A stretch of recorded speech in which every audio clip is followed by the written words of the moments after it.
ជុំរៀបសួរតាយាយពូម៉ែងទាំងអស់គ្នាខ្ញុំឈ្មោះម៉ារិកា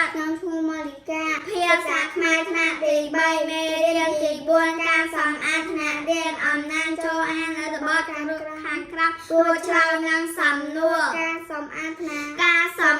នាក់រៀនជាភារកិច្ចរបស់យើងទាំងអស់គ្នាសិស្សថ្នាក់ខ្ញុំបដូរវេនគ្នាសំអាតបន្ទប់រៀនរៀងរាល់ថ្ងៃព្រឹកនេះដល់វេនក្រុមខ្ញុំសំអាតបន្ទប់រៀនមិត្តភក្តិដែលជាសមាជិកក្រុមទាំងអស់រួមគ្នាទៅសាលារៀន4ម៉ោងសិក្សាដោយយកអំបោះកន្ទោបនិងធុងទឹកទៅជាមួយផងពួកយើងនាំគ្នាបោះ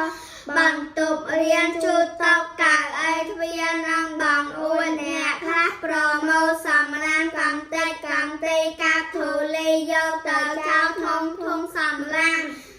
ថ្នាក់រៀនខ្ញុំស្អាតជានិច្ចដោយសិស្សក្នុងថ្នាក់រួចចូលរួមសម្អាតទាំងអស់គ្នាគ្រូតែងសរសើរពួកយើងគ្រប់គ្នាអនាម័យនាំមកនៅសុខភាពជម្រាបលាតាយាយពូម៉ែងទាំងអស់គ្នា